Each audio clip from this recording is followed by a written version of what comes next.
behind the scene scenario. So ayun, what's up mga kapudi? For today's video mga kapudi is itutuloy na natin ang mga udlot na pagbablog ko na to.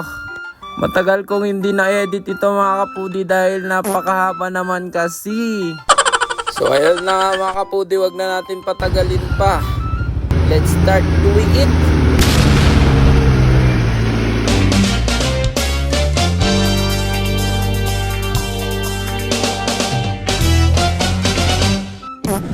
So what's up mga kapudi? So ayun na nga mga kapudi, parang naalala ko na gumaganda na pala ako.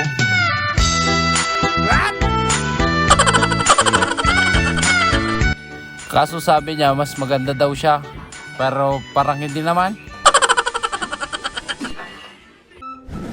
At pumasok na nga siya sa sasakyan at medyo mahirap yung daan sa papuntang Matyalet guys. Kasama nga namin si Anika at tong mama niya.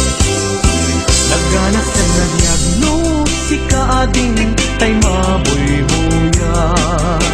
Dagos sa mabang aran kaungan day tuwirik na.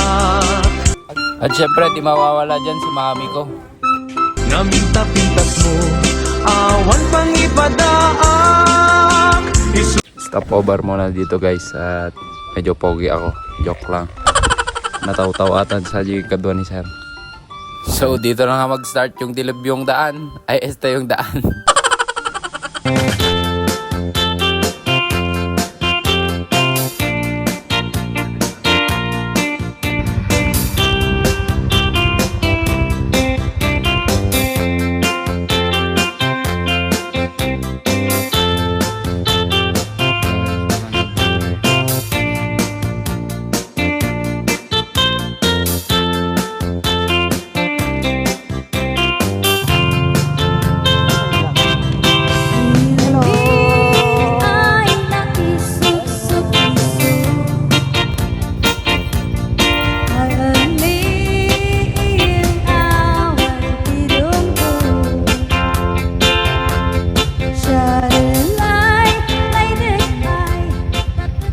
Ito na kami ngayon sa Matyalet Falls.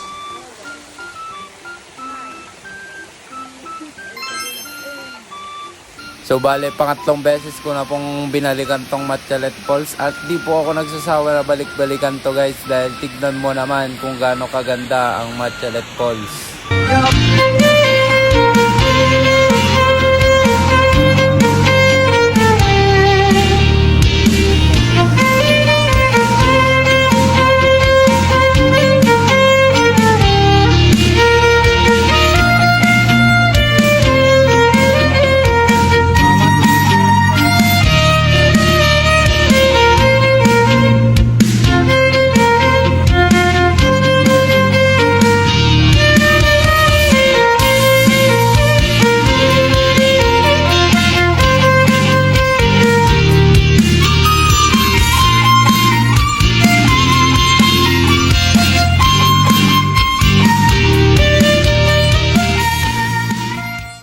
At ayan, nagpalipad na nga ng drone si Boss Amo. At ayan nga pala si ate ko, si Blessy May Salinas, si Kapuday. At di rin papatalo yan si tita ko, si Ma'am Joanna Salinas, Dialect. Piling kay ganda, lumapit ka sa atin. Behind the scene. Iya ka, sige ah.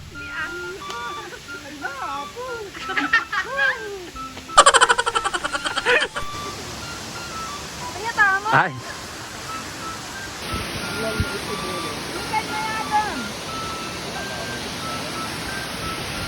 Iboy!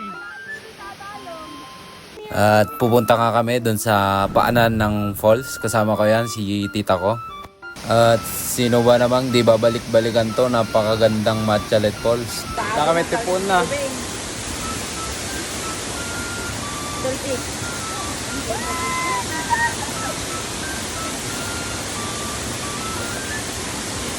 At pwede rin maligo dun sa baba yung mga bata. At meron din sa pang second floor ng Matyalet Falls na to. Nagpintas ka nung nang.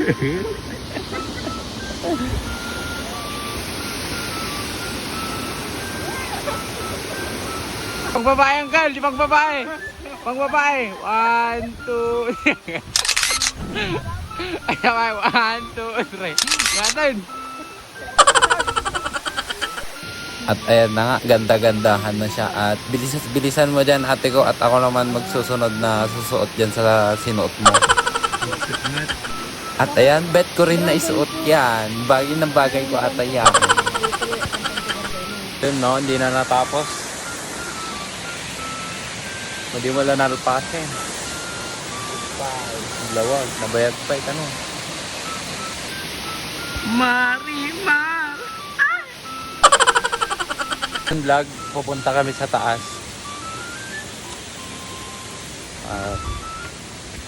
At sabi ko na natanggalin niya na yun at ako na magsusuot. Eh ayaw naman niya.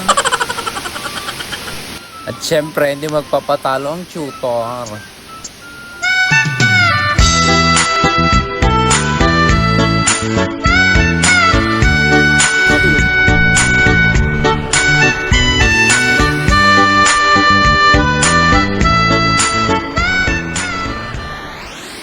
So dito ko muna tatapusin tong part 1 ng video na to. Like, follow, and share for part 2.